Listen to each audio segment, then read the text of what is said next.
West Coast Cookbook and Speakeasy with Chef Justice Putnam. Netrootsradio.com.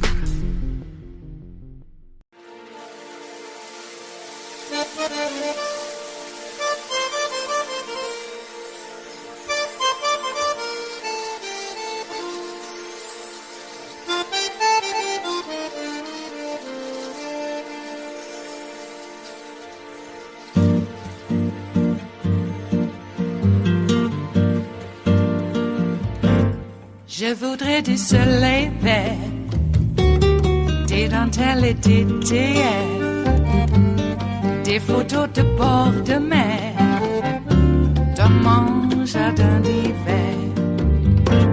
Je voudrais de la lumière, comme en Nouvelle-Angleterre. Je veux changer d'atmosphère, dans mon jardin d'hiver.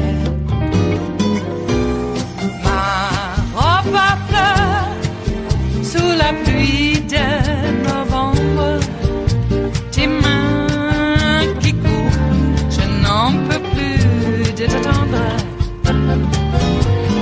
Les années passent, qu'il est loin, là je tombe. Nul ne peut nous entendre.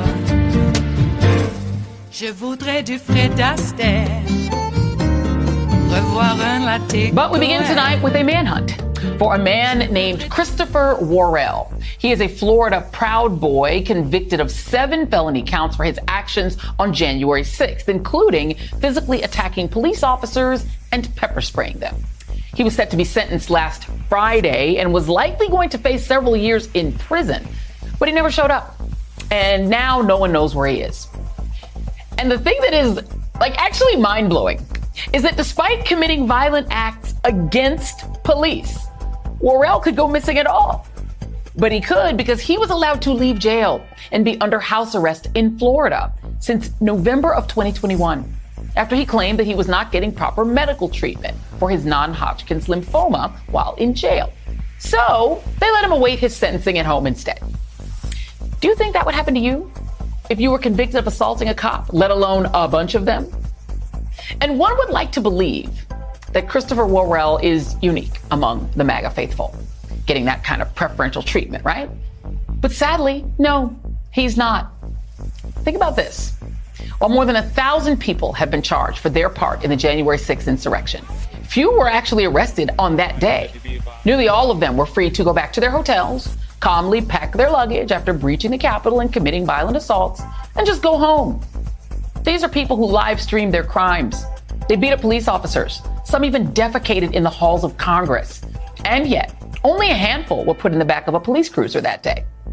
That gentle treatment continues to this day, where we wait for Donald Trump and 18 other defendants named in the Georgia election interference indictment to take their sweet time turning themselves in. They were given nearly 2 weeks to do as they please before coming in for the full treatment, the fingerprints, mugshots, etc. And today, Trump's attorneys met with DA Fani Willis's office, where they agreed to a $200,000 bond. It comes with certain stipulations. Some are common, like while on bond, Trump cannot break any state or federal laws. But his deal also comes with a unique set of stipulations about not intimidating any co-defendants or witnesses in the case that have not been applied to the bonds of any other co-defendant so far. The deal states that Trump shall make no direct or indirect threat of any nature against any co-defendant, any witness, any victim, the community, or any property in the community, and that the above shall include but are not limited to posts on social media or reposts of posts made by another. Now that sure does sound like a quasi-gag order to me. I do have to wonder though, how many people caught up in our justice system get to decide, when they're going to head to a police station? Which brings us to Trump's former chief of staff, Mark Meadows, who was trying to move his case from state court to federal court over the weekend, but over the weekend he upped his ask and is now looking to have his case thrown out completely, arguing, like he did in a previous filing, that he has immunity because his actions were all part of his government duties. Sure, Mark, because your government job includes trying to help a president steal an election? As for Trump himself, he's showing no concern for the legal peril he's facing, spending his time on important matters like sitting down for an interview with fired Fox anchor Tucker Carlson to run on, I guess, the Elon app or whatever, on the same night as the first Republican presidential debate later this week. I mean, these people are just going about their daily lives when just about anyone else would already be booked, arraigned, and perhaps sitting in a jail cell. Meanwhile, Trump and his MAGA friends continue to double down on the same election lies that brought us to this exact moment. You had the MyPillow guy holding yet another conspiracy conference where he, once again, accused mother-daughter election workers Ruby Freeman and Shay Moss of stealing the election in Georgia. And on his radio show, Rudy Giuliani yet again claimed to have new scientific evidence proving that widespread election fraud was real. Yes, there are things we didn't present then, because over the next couple of years, a lot of people did a lot of work and have been able to produce more witnesses and what I would call scientific evidence that is very persuasive.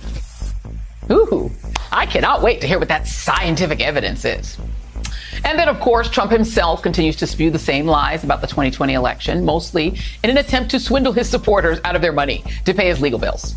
But apparently not Rudy's.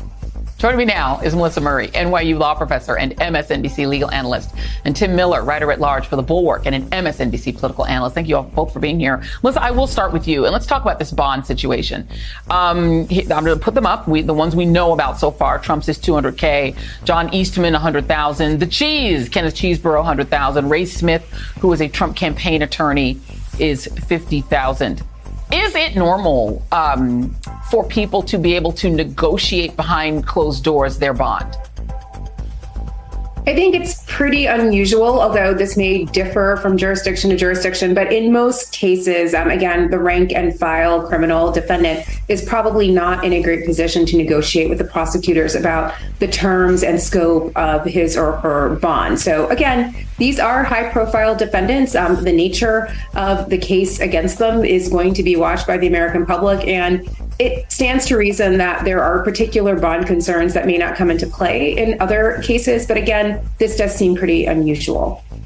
I mean, but the thing about it is, one of the, things that I have noticed is that the MAGA people in general, including at the Capitol, were definitely treated differently. I mean, there was no big wagon where they were throwing them in after they sacked the Capitol. They went home. And now you have one of them who was allowed to go home for 2 years, and now he's gone. I mean, good luck catching him. Maybe he's in Russia with Putin. I mean, who knows where he is? But I mean, it does seem to me, and you can tell me if I'm wrong and talk me down if I'm wrong, that they are getting special treatment all the way down to the bottom. They've had lighter sentences per some legal experts than you would have gotten for assault and assaulting a police officer. Some of them have gotten months rather than years in prison.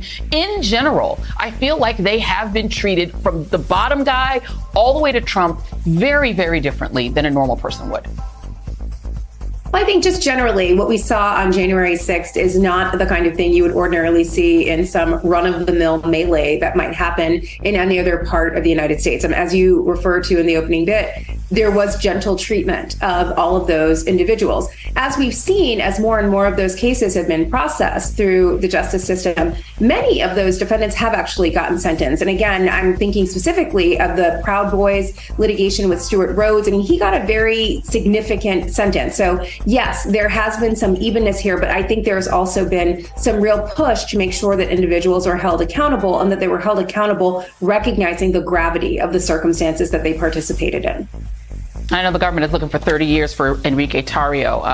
We'll see what happens there. And Tim Miller, sort of the premise right now among, Trump supporters and even people who are sort of soft Trump supporters is that there's this two-tier justice system. All the people running against him are all using that line. And I would say to them, yes, there is a two-tier justice system, but Trump and his friends are benefiting from it, not being hurt by it. There is just no world in which a normal person would be treated this well with 92 felony counts facing them. And the fact that he has time to go cut an interview with the guy who got fired from Fox, and the fact that he probably will, so far he hasn't gotten a mugshot, even just that alone. I just wonder if behind the scenes, if Republicans tell you, come on, Tim, really, I know that what I'm saying is BS. Because it's BS. No, they're delusional. Actually, this you broke the news to me. I hadn't seen that the Tucker interview was pre-taped. Actually, like, this isn't even news. They're holding it for 3 days, and that's supposed to be the counter programming. Anyway, that's a side point. The two-tier justice system thing is a total farce. But I'm telling you, Joy, it is right now the foundational untruth of everyone in Republican circles. They feel like they're getting treated unfairly by the media, by the law, etc. It is absurd, but it is so deep-seated that is why none of Trump's opponents are even daring challenge it. Except maybe Chris Christie, right? But like Trump's opponents, the ones who are essentially trying to beat him, are echoing this point and saying that he's being treated unfairly. Hunter Biden is getting a sweetheart deal. Like, this is all, when it's all nonsense. I mean, it was the people in the Trump inner circle that got pardoned. Hunter got a worse deal than Roger Stone, who had much more serious crimes, or Paul Manafort, for whom the part was pardoned after he literally was complicit in an attempt to overthrow the government. I mean, like, this all is crazy. But it is a widespread belief, and it's a deeply held belief, and that's why all the candidates are echoing it. And to stay with you for a minute, Tim, I mean, I feel like it is also what gave the DOJ pause, right? And what gave really the response on January 6th pause. There was reporting and there was a sense that because it was MAGA people, they used kid gloves with them. Had that been, Black Lives Matter protests or something else, they would have been armed to the teeth and ready. But there has been a standing down and a sort of fear of them. And I wonder what you make of that. I mean, you have, it seems to me, to be even in the DOJ, a sense that we don't want to go too hard. Look, we have reported on this show, Hunter Biden, the fact that he was charged, that tax charge, is normally used for like international criminals, gangsters. Like, they don't really charge that very often. But there is this sense of we've got to be proportional and charge a Biden with something. That's how it still feels to me, that there's this attempt to really push a Hunter Biden something just to say it's been done. And still lots of kid gloves for Trump, yet they just don't see it. Yeah, and a couple of thoughts on that. One, Joe Biden gets no credit for this, right? I mean, Joe Biden left the Trump-appointed prosecutor in to go after his son, and essentially you would think that he would be, people would be out there praising him, that the more mainstream Republicans who are left would say, thank goodness our president's following the norms. Nothing. Like, he gets nothing. They get attacked. They're Kevin McCarthy is claiming that he's orchestrating the indictments of Trump because of his poll numbers. I mean, the whole thing is farcical. So, look, my main criticism of DOJ, I do think that they could have gone after the top guys harder. I think that thank goodness Fonnie Willis is doing it, and good on her. Amen. I don't know. I think that a lot of the foot soldiers, obviously the ones that committed violence, I think are being treated very, very seriously, and maybe there was a little bit of a delay on all that, but I do think that the DOJ is doing a good job on that part. But at the top, the heads, the mob bosses here, they've got to sat around for 3.5 years, and I don't love that. It is Tuesday, the 22nd of August of 2023, and you are in West Coast Cookbook and Speakeasy. I am your chef de cuisine, Justice Putnam. Gunner the English Bulldog is our snoozing sous chef. Precious, the little Yorkie, is our door girl, and she will be seating you directly for our especially special, daily special, Tarrytown Chowder Tuesdays. A small scant dash, a mere pinch of hot smoked Hungarian paprika will make all the difference in the world. It always has, and it always will. Okay, got the tagline out of the way, and we're on our way, aren't we? Yes, we are. Hey, a couple more days, and old Donald Trump's going to be presenting himself for his mugshot. Yeah, are they going to give us the other vitals too? Yeah, they better be honest about it. And you know they are. In spite of a lot of right-wing MAGA types like DeSantis wanting to get rid of prosecutors. I thought they were law and order. Well, they're only law and order if it's white people who toe the line on, authoritarian regime stuff. Because apparently America has too many prosecutors of color, and so we have to stop them. God, Ron DeSantis, can you ring the or blow the dog whistle any louder? Yeah. Mm-hmm. It's not a dog whistle. It's a clarion call. That's right. Well, are we rambling today? Of course we are. We ramble every day. At least in the beginning when we get our bearings. More news is coming out about that murder, assassination, what was it, hate crime that occurred up in I'm sorry. When I say up, I mean an actual elevation, as if you're in the valley floor in Southern California, which I'm not at anymore. But I used to be. I grew up there. Anyway, in Cedar Glen near Lake Arrowhead, more news coming out about that. And the perp was a 27-year-old guy. So, apparently, according to his social media, he was quite the guy. Yeah, quite a rightist. Mm-hmm. Hated everything that all the right-wingers hate. He was a MAGA, at least in terms of what his hate was. Easily programmed. How is that? All these decades of no civics being taught in the schools. Or very little civics. I told everybody there's only going to be ruin if we go that route, and they just laughed at me and said, "Oh, you're being an alarmist." Was I? Or was I prescient like the rest of us were, who complained about that? And who pushed that kind of stuff? The people who first wanted to push through Prop 13 because they didn't want their property taxes paying for these goddamn liberal indoctrinating schools.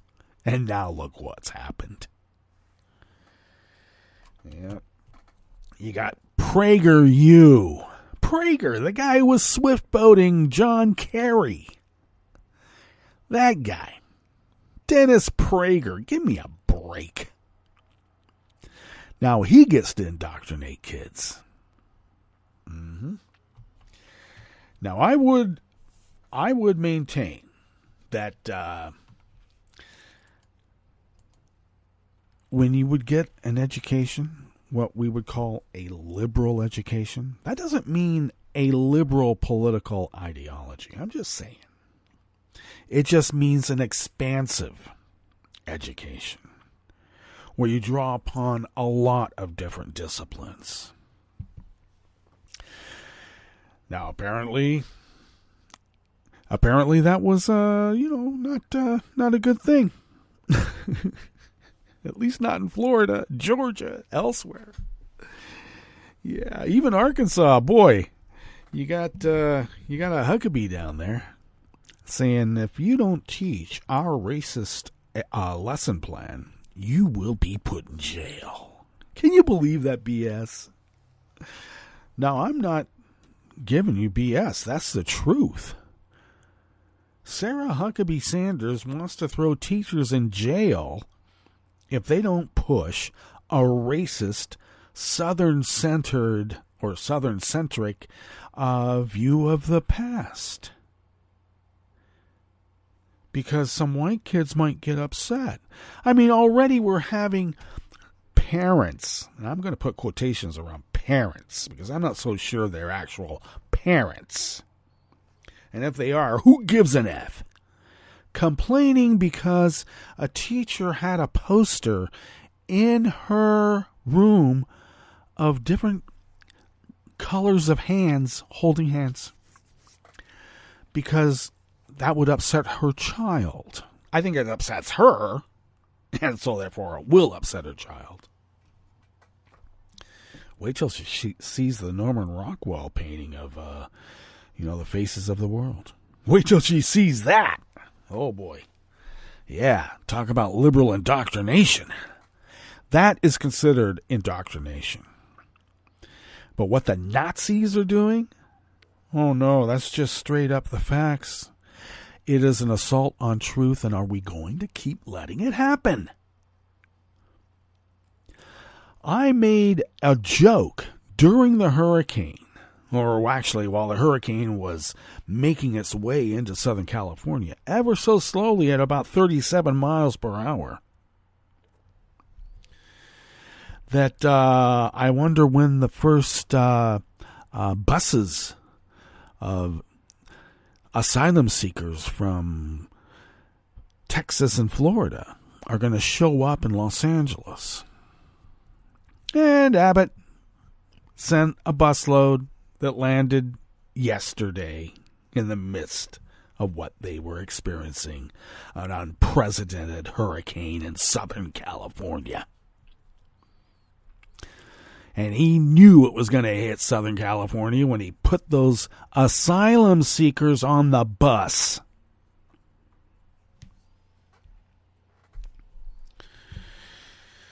And to put a little cherry on top, our Joe Biden today is being taken to task by Fox and all of the MAGAs because there's a news clip of him paying attention to a rescue dog that is looking for cadavers who was standing on the hot pavement. And Joe asked about the dog. And apparently that's supposed to be evidence of him being a doddering old man. He was distracted by a dog, like that's supposed to be a bad thing. Distracted. They are heartless ghouls. They have no feeling for anything that's living. All they want to do is destroy it for profit. Sounds like I have a tinfoil hat on, doesn't it? Well, I'm angry because you got this 27-year-old brat, son of a cop, by the way. Shocking, isn't it? Hates LGBTQ.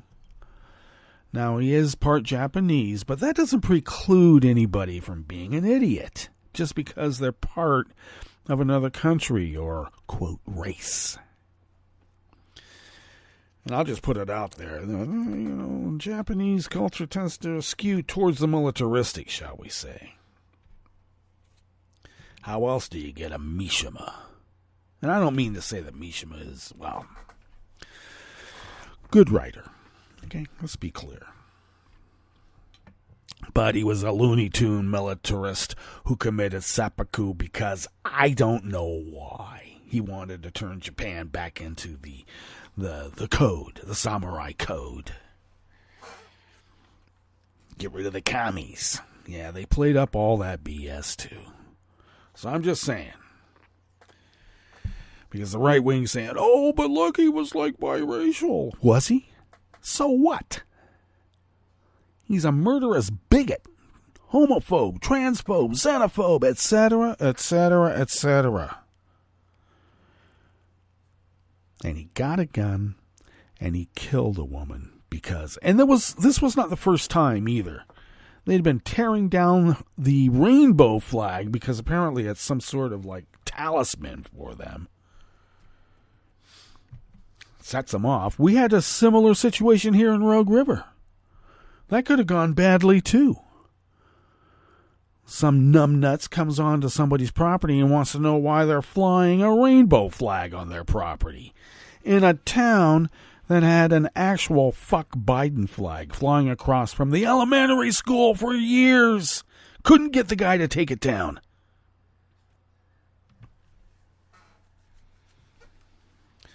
But some numbnut decides to walk on someone else's property and demand. You don't demand on someone else's property, but, they got the guns, right? We're supposed to be polite. We're supposed to talk. And then he followed this woman back into her store and shot her in the back of the head. Mother F. I got to tell you, the cops, I was wondering how come the cops were a little tight-lipped about how they got into the gunfight with the 27-year-old when they tracked him down. Son of a cop. Got to pry that out of him, too, don't we? Thin blue line between chaos and order. Yeah, well, maybe they're part of the chaos. Maybe. All right. What do we have in store for you today here in the Bistro Cafe of West Coast Cookbook and Speakeasy? Tarrytown Chowder Tuesdays as we begin. Well, let's get that part going. I had to do a little bit of administrative work. And now we're ready. What do we have in store for you? Yeah, the J6 honchos got to sit around for 3.5 years without facing legal action. Or as he said at the end, yeah, the mob bosses. On the rest of the menu, cops in a Virginia town are facing blowback for allowing members of a far-right extremist group to march on school grounds, openly toting military-style rifles. And who was this extreme right-wing group? The Boogaloo Boys, who want to kill cops in half. Unbelievable. A Kansas state agency says the initial online search of a public state website that led a central Kansas police chief to raid the Marion County Record newspaper was legal. And women soldiers face rampant sexism, harassment, and other gender-related challenges in the male-dominated Army Special Operations units. After the break, we move to the chef's table where King Philippe VI began consultations with leaders of Spain's political parties to see which one has the best chance to form a government. And Indian police stopped a conference of over 400 activists and academics debating G20 issues ahead of the New Delhi summit next month. All that and more on West Coast Cookbook and Speakeasy. Bon appetit.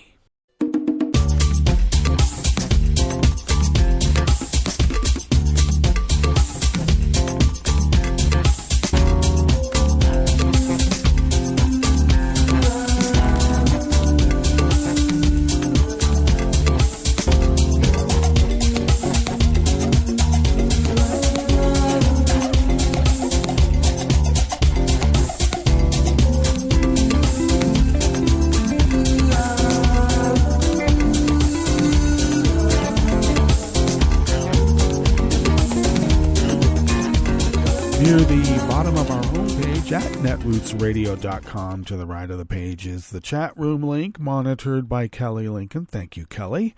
Across the page from that chat room link near the bottom of our homepage at netrootsradio.com is the link to our Patreon page. And please do become a recurring Patreon of Netroots Radio. It really does help. We've been doing this for over a dozen years because of your generosity. And how have people been generous? Well, they have sent us what they might spend on an espresso-type coffee drink, for instance, and then we are able to pool those funds with like-minded individuals and also what we pull out of our own wallets, and then we're able to pay our bills, fly under the radar, and continue this powerhouse of resistance that has been resisting for over a dozen years. Wow! So thank you for your generosity, and thank you for allowing us to fulfill our civic duty as the founders originally intended so many years ago. If you would like to follow Netroots Radio on Twitter, Mastodon, Spoutable, and soon-to-be Blue Sky, you can do so at Netroots Radio. Tom takes care of those. Thank you, Tom. Follow me on Twitter, Mastodon, Spoutable, Blue Sky, etc., at Justice Putnam.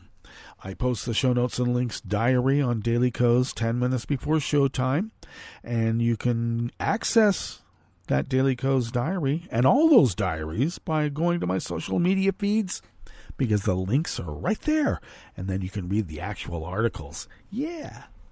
If you would like to follow the show on Twitter, do so at Cookbook West, and please do pick up podcasts by way of Spreaker, Stitcher, TuneIn, iHeart, YouTube, iTunes, and wherever podcasts can be found. Just not on Stitcher anymore.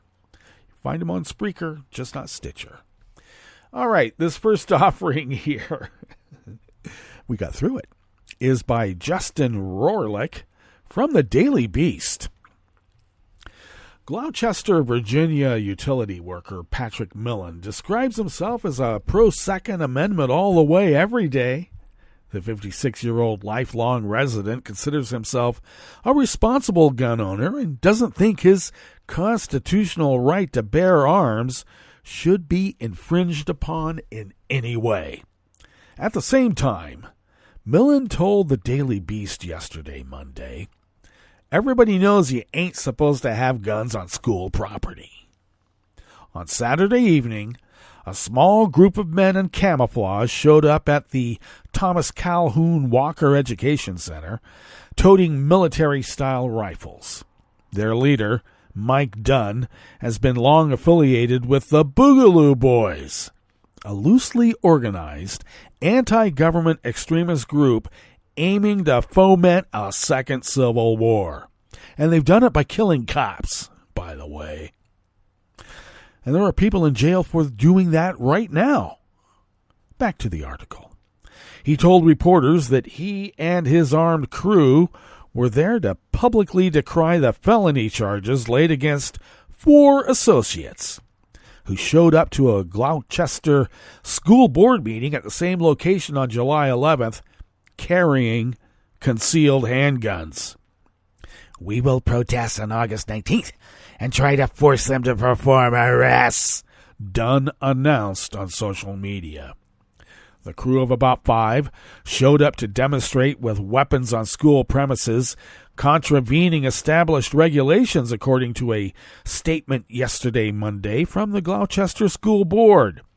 The event occurred without proper authorization, and in addition to bringing deadly weapons along with them, the organizers did not follow the protocols for conducting events on school grounds. You know, you have to apply. You have to submit an application if you want to go on school grounds and threaten people with guns. Wow, they do it weird there. By his own account, Dunn was practically taunting law enforcement to put him and the others in handcuffs. I'll probably face a felony charge after this, he told a reporter at the scene.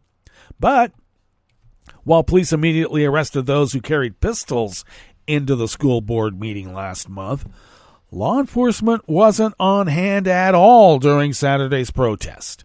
Instead, sheriff's deputies monitored the event remotely to ensure the safety of all individuals present, according to the school board's statement. Millen, for one, thinks the demonstrators should have been held accountable and wonders why nothing happened. Aside from a modest clutch of apparent counter-protesters who shouted slogans such as, everybody likes our Second Amendment, but get off our school property with it. Yeah, that's hard to chant. But anyway, Dunn and his armed associates were left entirely unchallenged. In fact, I would speculate that if anybody got in trouble, it would be the counter-protesters. That's how the cops like to do it. I do believe there should have been charges pressed on them, Millen, the local, told the Daily Beast. You can't go into post offices or any federal reservation or onto a government installation with them, so why would you go on school property with them? I don't care a whole lot for the way they go about doing things. It makes people who are pro-Second Amendment look like kooks. Well, yeah. The morning of the protest, the sheriff's office said it was aware that attendees will open carry firearms during this event, as supported by the Second Amendment of the U.S. Constitution, and that they were taking the necessary measures to help ensure that these individuals are able to express their rights peacefully. After it concluded, the sheriff's office announced there had been no incidents to report, and they would have no further comment about the event. Really? Sheriff Darrell Warren and his top brass, along with Gloucester County Public Affairs Officer, did not respond to a request for comment about why no officers were assigned to the protest and why no arrests were made. Dean Vines, a social worker in the county, said that he would like to believe charges are in the works. I hope arrests are coming, Vines told the Daily Beast. I hope the sheriff was just depriving them of attention and avoiding escalating the situation with follow-up warrants to come. That would be prudent. Yeah, it would be prudent, wouldn't it?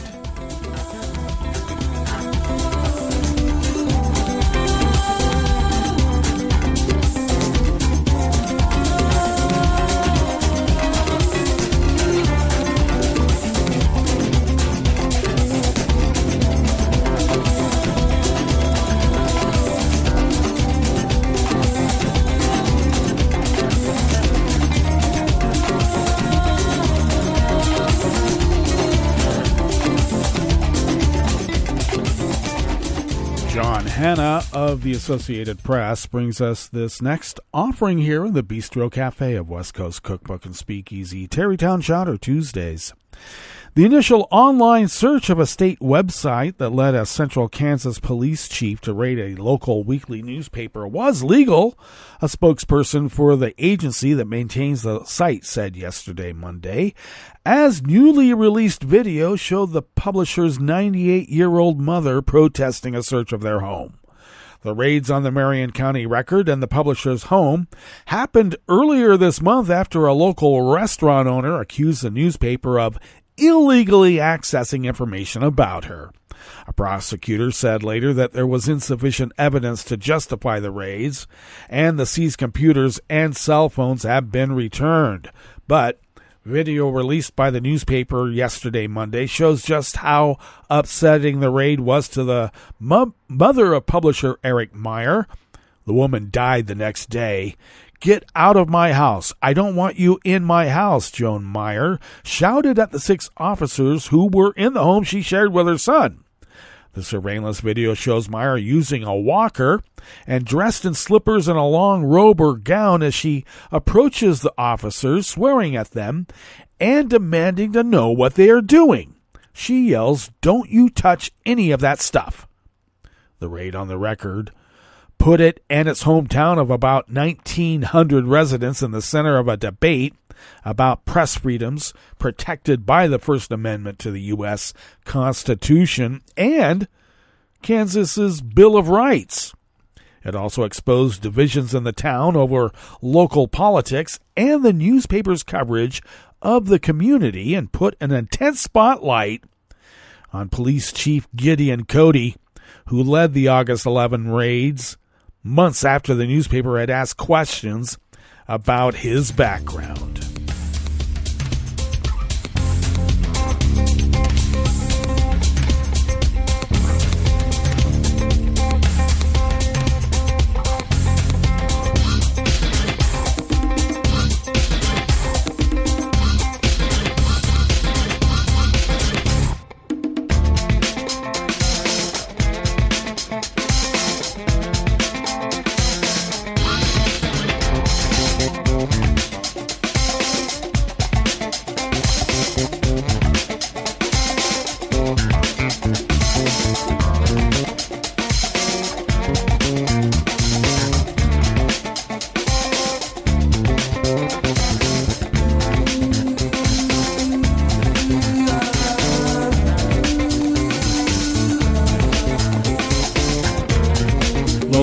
C. Baldor of the Associated Press brings us this final offering here in the Bistro Cafe of West Coast Cookbook and Speakeasy.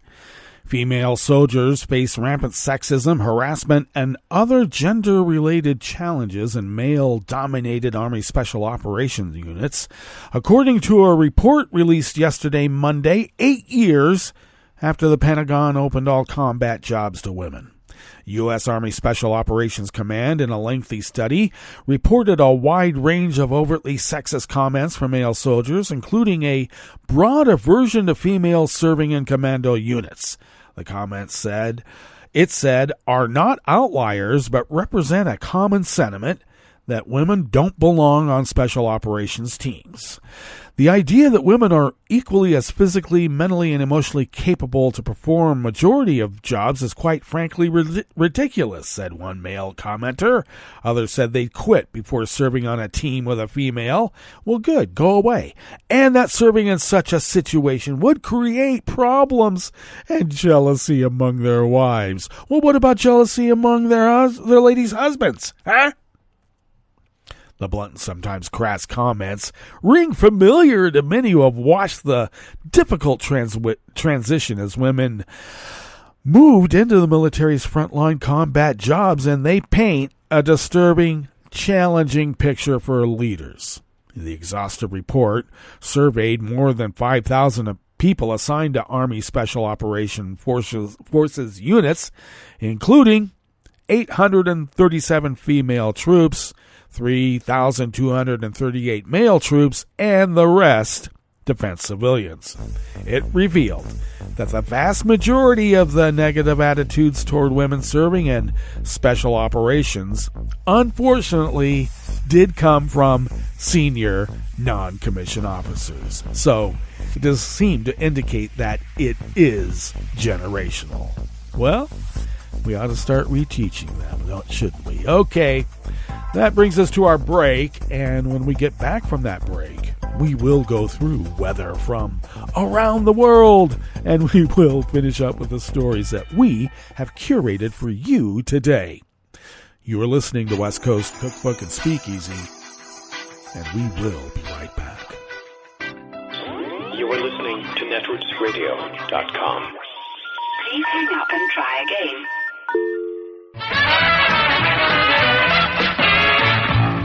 From a point at sea to the circles of your mind, a new force is at work for planetary transformation. New radio for a new Earth.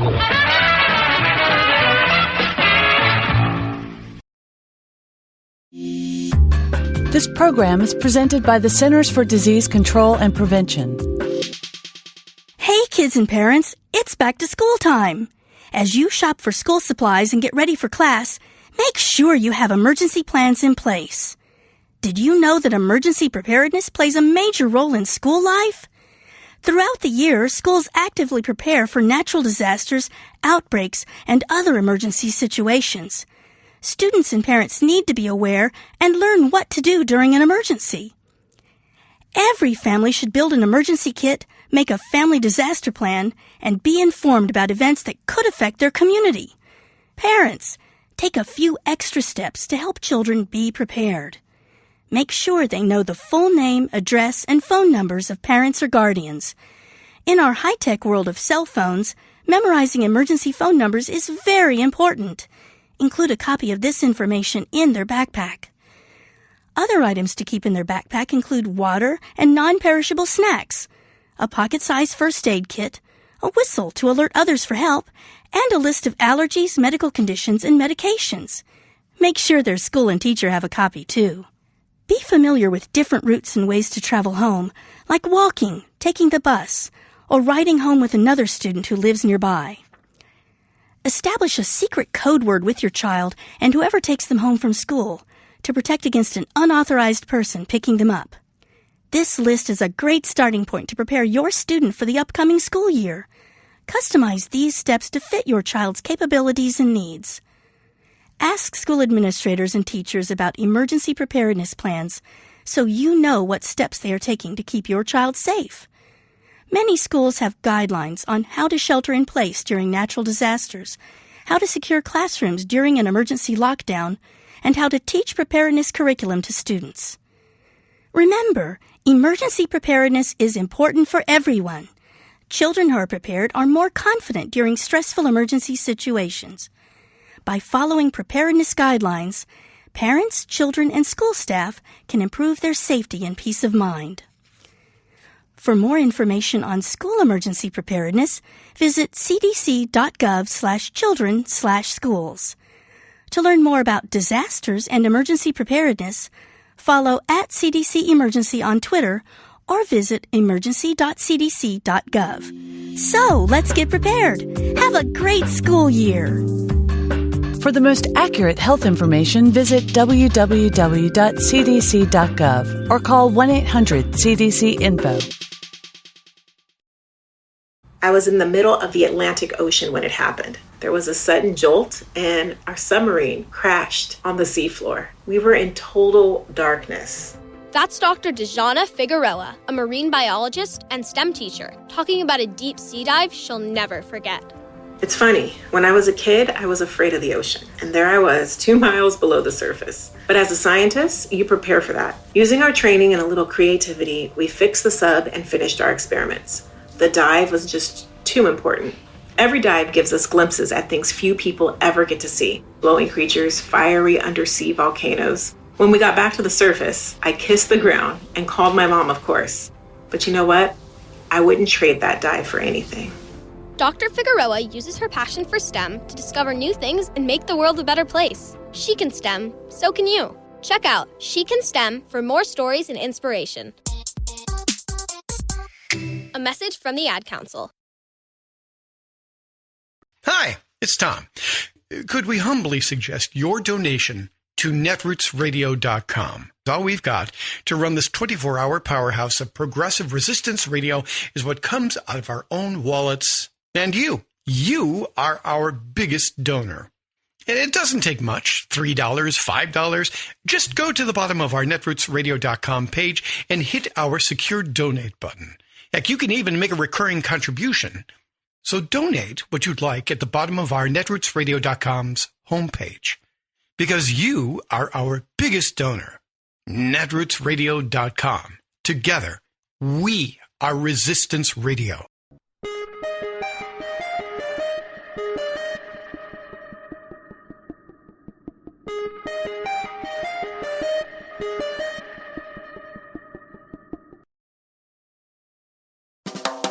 Welcome to 60 Second Civics, the daily podcast of the Center for Civic Education. I'm Mark Gage. The history of the American people has been a great adventure in ideas and in trying to make these ideas a reality.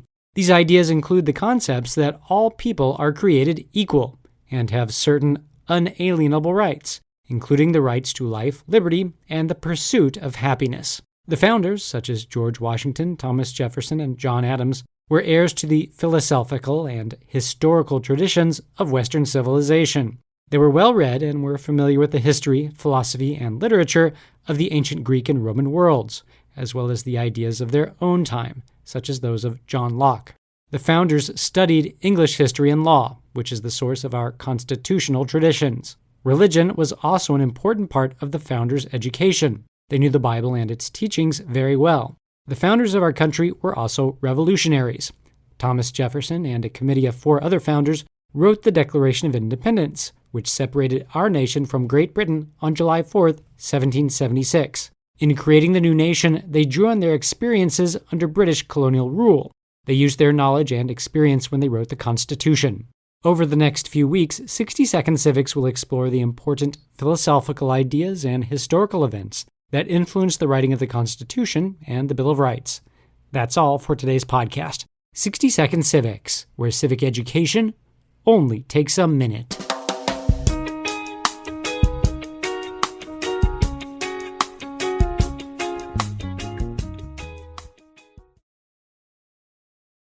I'm Rick Smith, and this is Labor History in 2.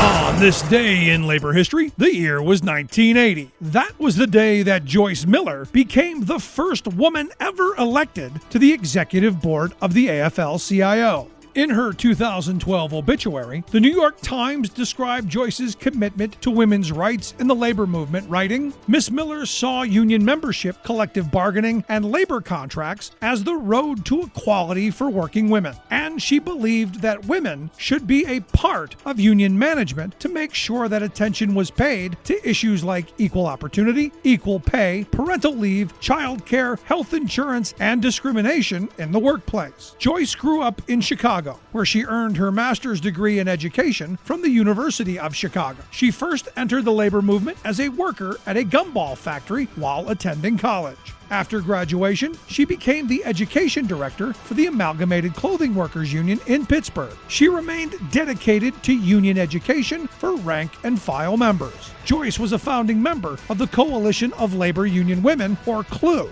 She served as CLU's East Coast vice president, eventually being elected CLU's president in 1977, a position she would hold for 15 years. Under her leadership, CLU worked as a powerful voice for women's reproductive rights, improving child care, and increasing the number of women in union leadership positions.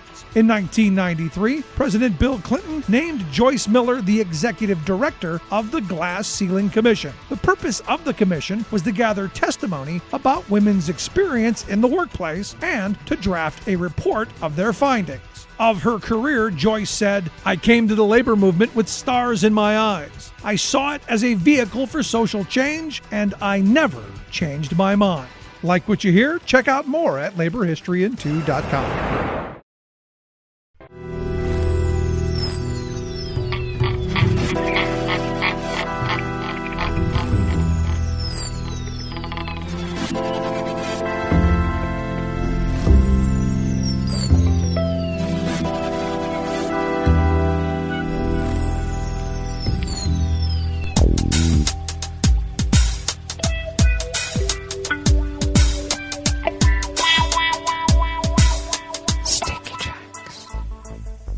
Thank you for accompanying us here to the chef's table at West Coast Cookbook and Speakeasy Tarrytown Chowder Tuesdays.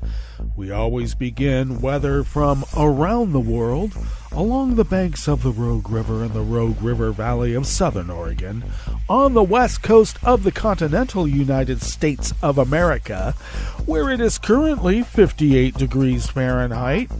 Expecting a high in the low 80s, smoky conditions at the moment, a mix of clouds and sun throughout the day with a stray shower or thunderstorm. Winds will be out of the west at 5 to 10 miles per hour. Partly cloudy skies tonight, continuing with stray showers and thunderstorms. Winds out of the northwest at 5 to 10 miles per hour, and we'll have lows in the mid-50s. Then mainly sunny skies tomorrow with highs in the mid to upper 80s, winds out of the northwest at 5 to 10 miles per hour. Grass pollen is rated low in our little town of Rogue River. The air quality index for the region is in the unhealthy range at 166 parts per million. Healthy is in the 30 parts per million range. Ouch. Daytime UV index is rated high at level 7. Barometric pressure is falling at 30.06 inches. Visibility is down to 2 miles because of the smoke. And relative humidity is at 72%. Weather from around the world is brought to you by a crowd of crowdsourced weather stations that a crowd crowdsources from around the world, and that's the Weather Underground. And I'm not kidding. London is 78 degrees and fair. Paris is 88 and sunny. Rome is 95 and sunny with an extreme heat advisory. Kabul is 75 and clear. Kyiv is 80 degrees and fair. Hong Kong is 83 and partly cloudy.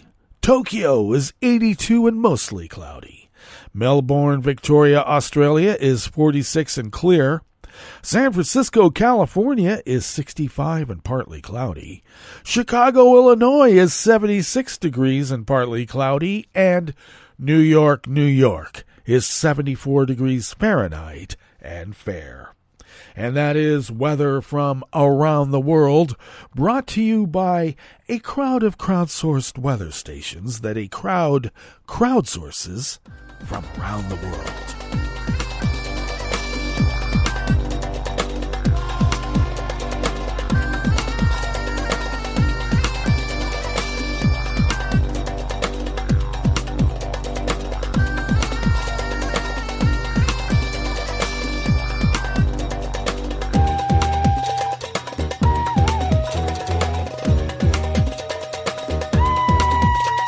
Kieran Giles of the Associated Press brings us this first amuse-bouche here at the chef's table at West Coast Cookbook and Speakeasy, Tarrytown Chowder Tuesdays. King Philippe VI began consultations with leaders of Spain's political parties yesterday, Monday, to see which one has the best chance to form a government following an inconclusive national election last month. The July 23rd election left no obvious coalition with a clear path to power. Parties on the left and right received almost an equal number of seats. The king started his talk with the representatives of several smaller parties. He is expected to wrap up the sessions today when he plans to receive acting Prime Minister Pedro Sanchez, whose Spanish Socialist Workers' Party finished second in the election, and Alberto Núñez Feijóo, whose right-of-center Popular Party won the most votes. Feijóo and Sanchez hope to receive the mandate to form a government, but it remains to be seen which of them can muster an absolute majority of 176 votes to support them in Spain's 350-seat parliament. Sanchez's socialists, the center-left Sumar, or known as Joining Forces Party, and four smaller parties together won 171 seats. The Popular Party, the far-right Vox Party, and two smaller parties secured a total of 172 seats. A majority of lawmakers in the new parliament voted last Thursday to elect a socialist candidate as Congress of Deputy Speaker, breathing some life into Sanchez's aspirations. However, the socialists had to rely on 14 votes from two separatist parties based in Spain's Catalonia region, including 7 from the Junts party, led by fugitive Catalan politician Carles Puigdemont, who fled Spain after leading an unsuccessful 2017 push for their region to secede from the rest of the country. After the king selects a leader, the chamber speaker sets a date for a parliamentary vote. If the candidate fails to secure the backing of lawmakers, a 2-month countdown starts toward a new election. During that time, another party leader could try to assemble the votes to form a government.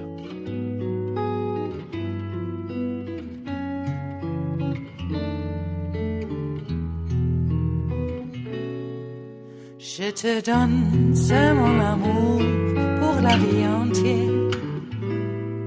La promesse de me trouver à tes genoux.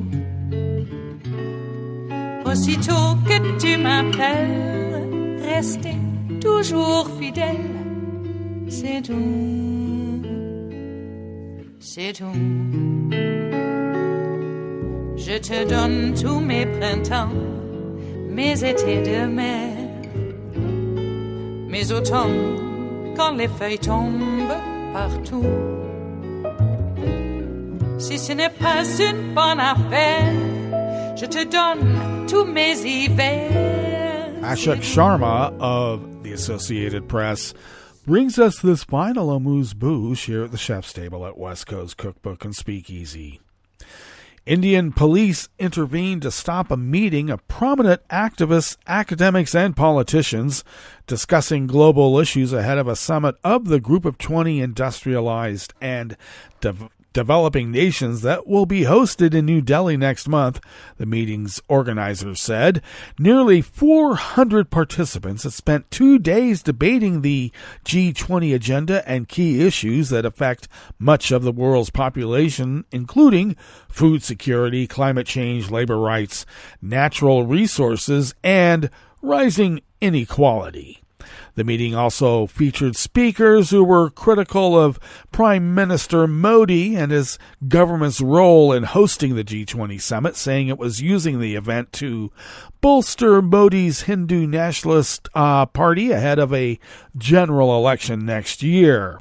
Meeting organizers for the We20, which is what the conference was called, said they received a letter from New Delhi police on Sunday telling them to end the meeting, since it did not have the proper permission in a high-security zone, according to Kavita Kabir, a spokesperson for the group. "We are shocked that we need to have permission to practice democracy," a statement by the organizers said. Critics of Modi say India's democratic principles are under threat and that assaults on the press and free speech have grown brazen under his government. Modi's ministers deny this and say India's democracy is robust and thriving. A New Delhi spokesperson declined to comment. The Hindu newspaper cited police officer Sanjay Singh as saying that no police permission was sought for the meeting. They had erected tents outside the building, and there was a considerable gathering of people in the area where Section 144, which prohibits gatherings of 4 or more people, had been imposed. Yikes. Yeah, no assault on democracy. The organizer's statement said police had also tried to disrupt the meeting on Saturday by preventing people from reaching the venue, but the program went on as scheduled. The Indian government has mounted an advertising campaign ahead of the G20 summit to showcase the country's growing global clout under Modi. Critics also challenge the interests of the G20 and whom it served to benefit. Well. All right, that brings us to the end of our broadcast period for the day. But you do know Netroots Radio broadcasts on, and we will meet up here tomorrow for Smothered Benedict Wednesdays. So do stay tuned to Netroots Radio all day and all night for all the breaking news as it breaks. And we will meet up here tomorrow, right here in West Coast Cookbook and Speakeasy. Bon appetit.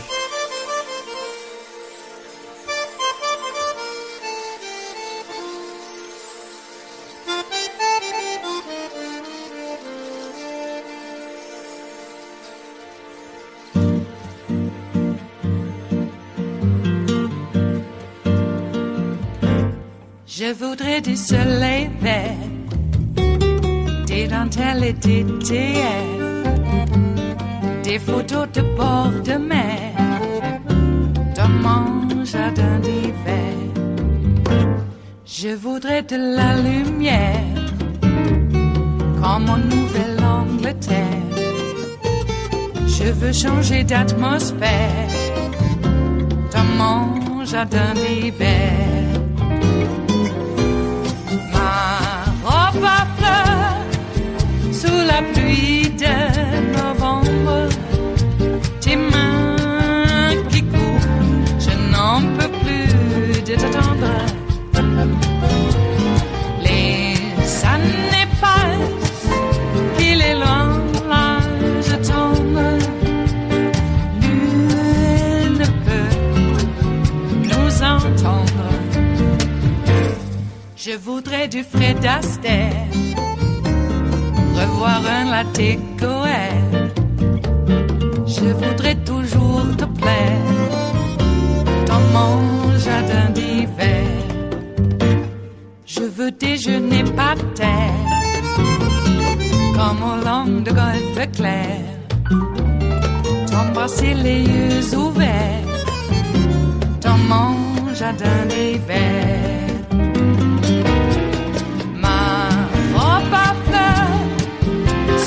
Pluie de novembre, tes mains qui courent, je n'en peux plus de t'attendre. Les années passent, il est loin, là je tombe. Nul ne peut nous entendre. Ba-da-da-dum-di-da-dum. Ba-da-da-dum-di-da-dum. Ba-da-da-dum-di-da-dum. Dans mon jardin d'hiver. Ba-da-da-dum-di-da-dum. Ba-da-da-dum-di-da-dum. Ba-da-da-dum-di-da-dum. Dans mon jardin d'hiver. Dans mon jardin d'hiver. Dans mon jardin d'hiver.